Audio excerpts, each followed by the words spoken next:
All right. My name is Stephanie. I grew up an only child, adopted, um, decent family life, two parents. I became a young single mother. I was with their father for the years it seemed that it took to have four children. They were almost back to back. They were about 18, 19 months apart, mostly. Um, I raised them on my own. I found struggles. The opposing family was not okay with me having these children. I don't think they wanted to pay child support. It doesn't matter. Um, so welfare was called on me regularly. It was a struggle. My parents did help me through some of it. I had to help my dad through his illness. I dropped my job when I finally got one, to take care of my father and raise my children and take care of my mother. And then my son got cancer, and everything escalated to the point, there was hardships. Things went on with my children, and things got really hard. The children have grown up, they're on their own. I lived in my vehicle. There are still things that I was fortunate to have that others weren't, and I was grateful for that. Now I am 44 years old. I am back to square one. I'm renting a room from someone. I stay mainly in my vehicle and smoke. That is my downfall, is cigarettes, and I do not do drugs. I rarely drink. Just to give you a thought of who I am exactly. Now, I'm shortened everything. There are obviously things in between. What I have always been passionate about is other people.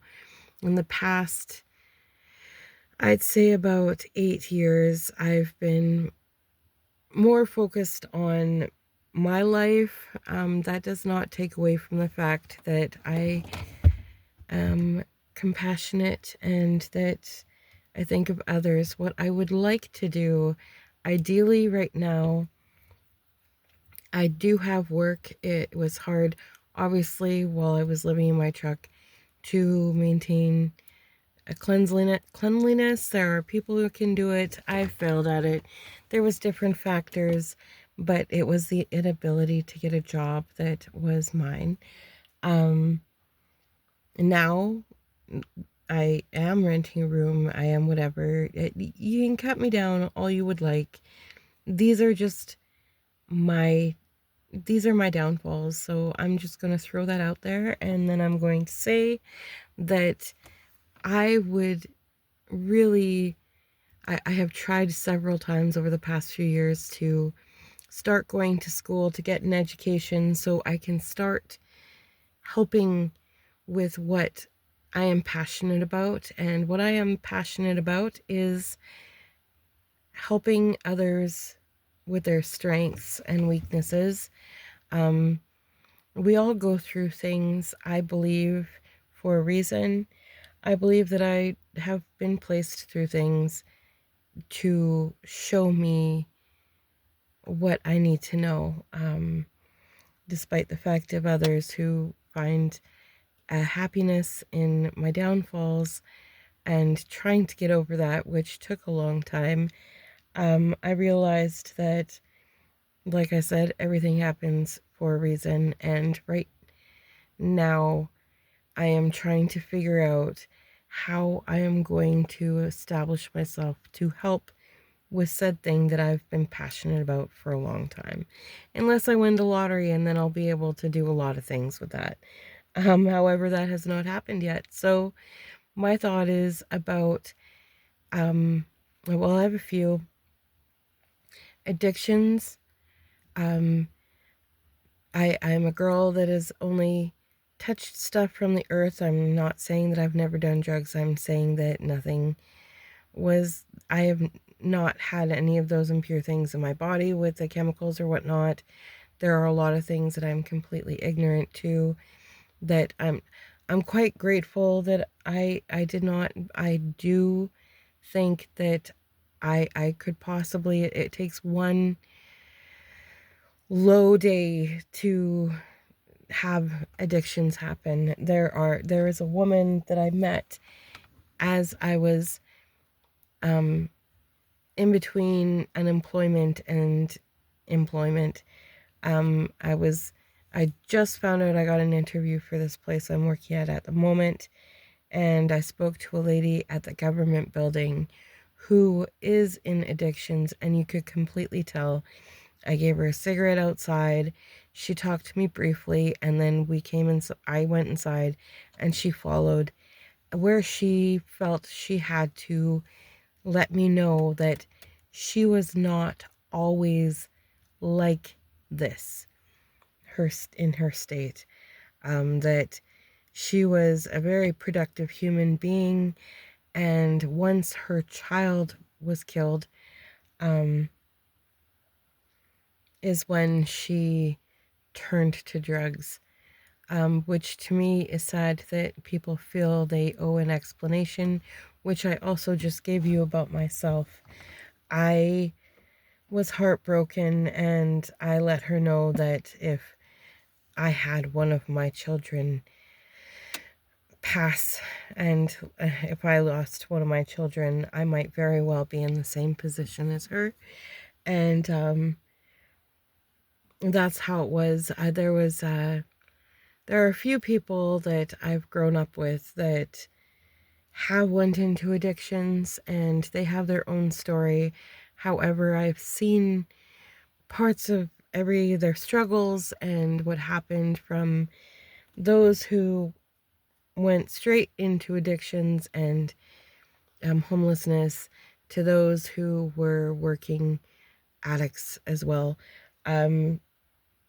We cannot, I feel, justify any type of way with anything, and that's not what I'm trying to do. What my focus is, and what I want to be in, is helping those who have had the unfortunate issues where they have fallen into addictions, or there are people that I've spoken to that got into car accidents and whatnot, and their doctor prescribed them medications like drugs to ease the pain and whatnot, and sure as shit they were not subscribing them any medication any longer for certain times, and they found out that they were addicts and started their addictions through that.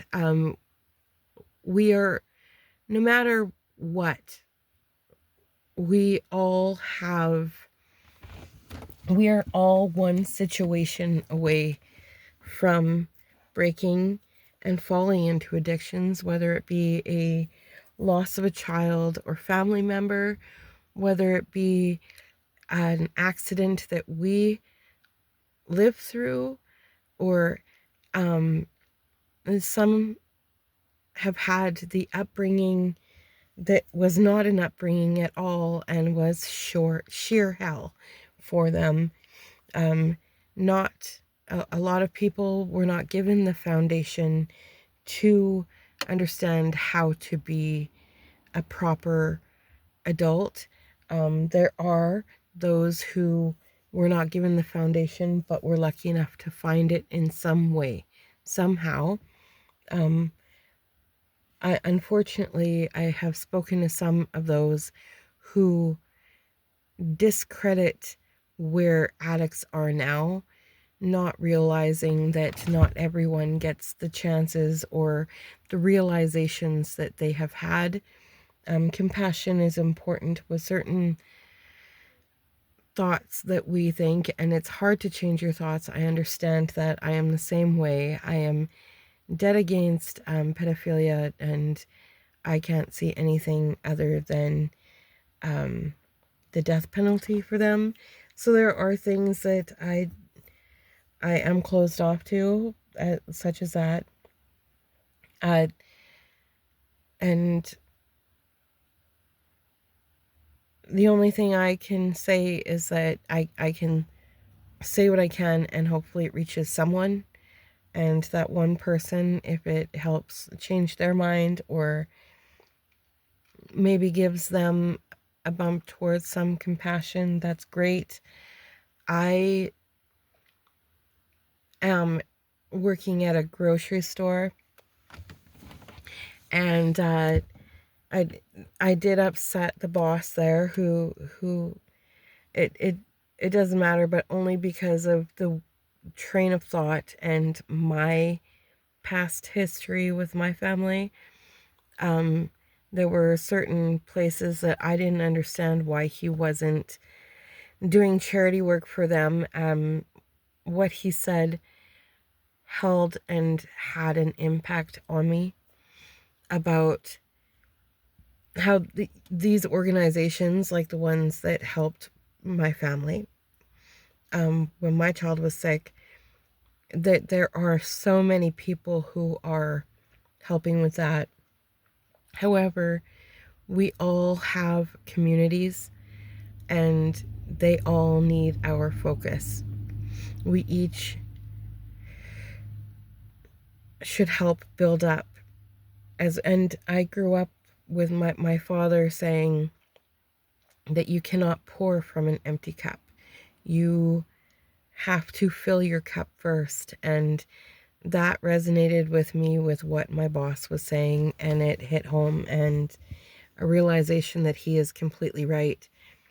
Um, the impact on me lately has been talking to friends, and obviously most people have moved out of our town that we all grew up in, and good for them. I had 4 children. It was almost impossible to do so for me. Tried a few times, didn't work out, ended up back home. This is how it is, and family and whatnot. And anyways, they've all stated that the addictions and homelessness are very bad in their communities as well. I did leave and go to Alberta briefly for a winter with my children, and what we found was uh, there was a huge boom with the Albertans at one point with the oil and gas and whatnot, and it's coming back stronger again. However, these people who were so sure with that paycheck um, had established lives, have had major mortgages because they could afford it with the money that the income they were bringing in, and the new vehicles, and their families were built up and all the special stuff, and all of a sudden they lost their riches, to say, and no longer could they afford the spending capacity that they had. Even if they were to find other jobs, they still lost their homes, they still lost their vehicles, their families fell apart, and so on. You understand. There are a lot of people that I found there that their smaller communities pushed out homelessness, and they were only able to get help and seek guidance in the major city areas, which some of them did not, but they were pushed off into a corner like they did not exist. And that really made me feel a passion. There are many things, positive things about Alberta. I am not begging on them. I'm just trying to spread some kind of a realization. In BC, it's getting like that with everything. Um, this part of our country is getting the major brunt end of it, and I possibly say that in ignorance because every province has their issues and they see theirs as the same. But we are hit. We are known to be the most expensive region in Canada.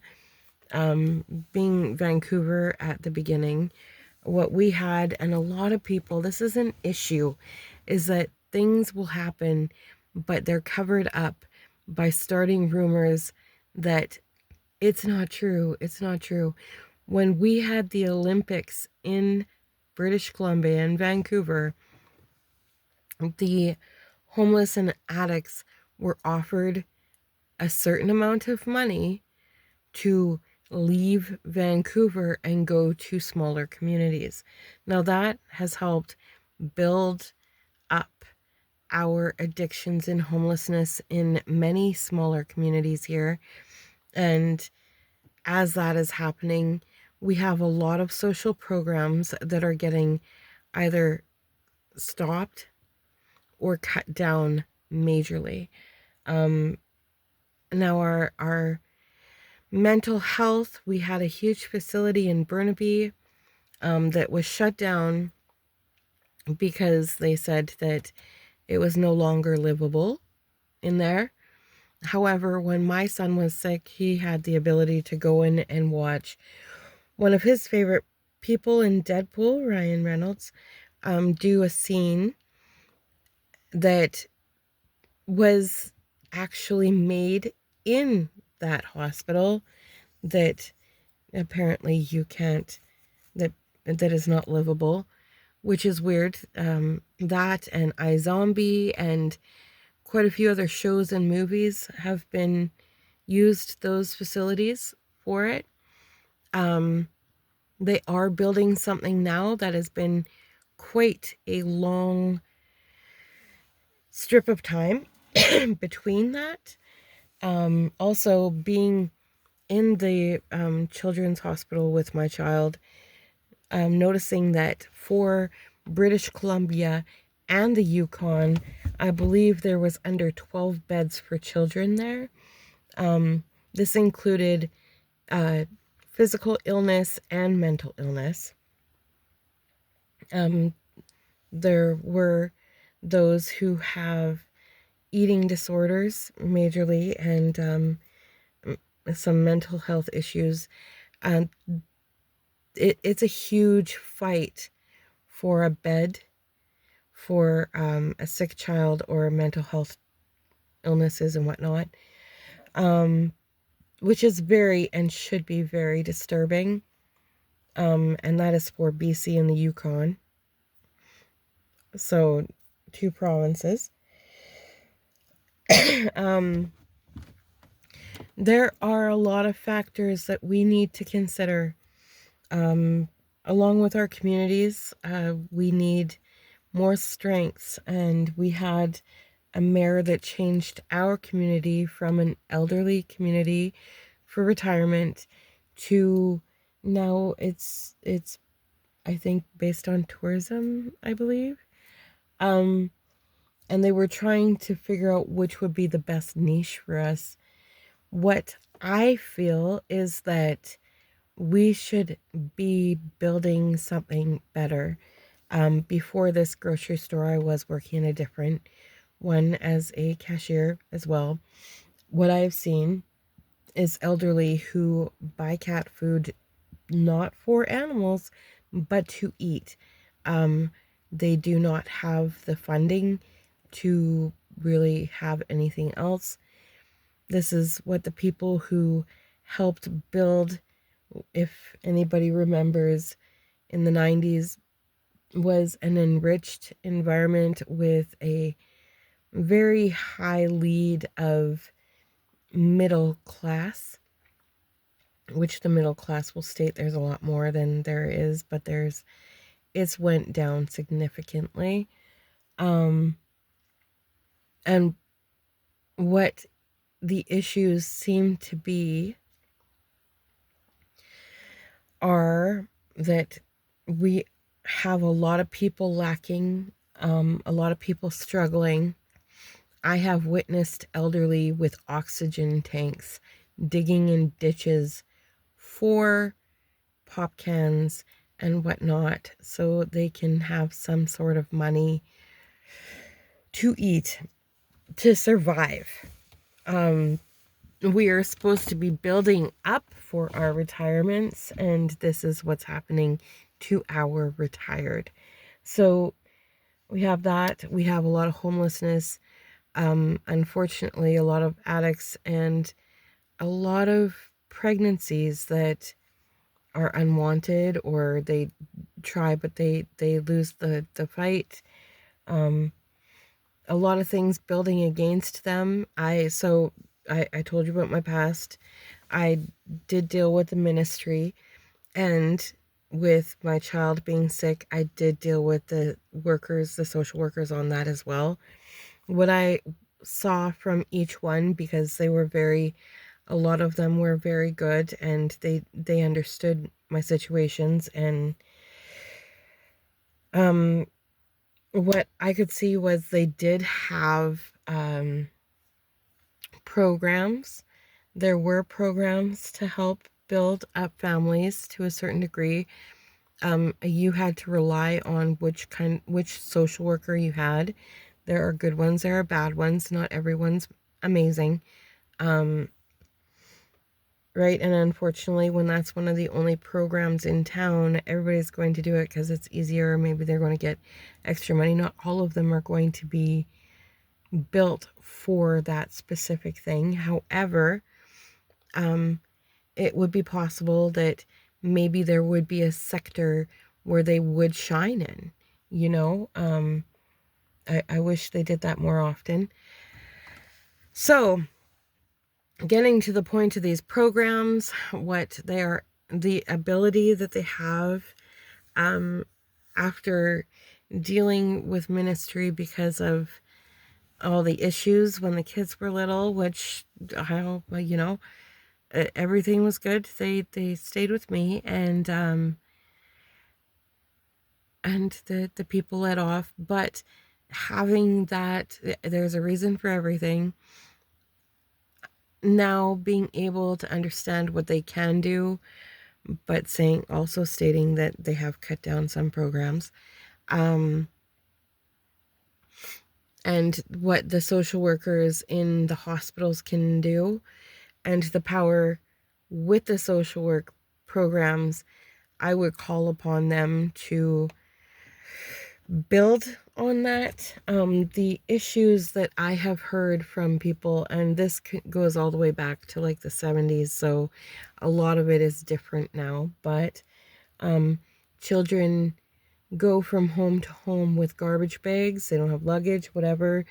They have a very, very shaky foundation, if you can even consider that a foundation, a garbage bag as a foundation. Getting passed from place to place, having not enough people taking in children. So there's a cry for that. What we should be focusing on is that, and mental health. A lot of these children have been through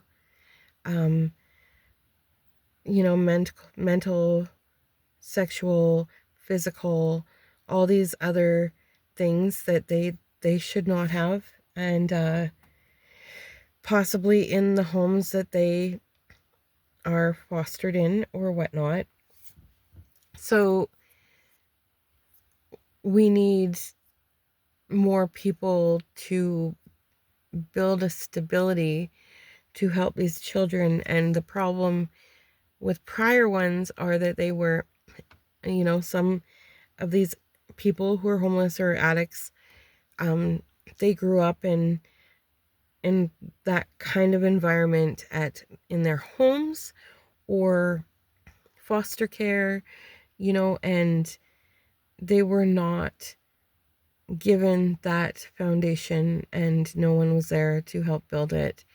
To a point, there is, like I said, mental health, but it's few and far between.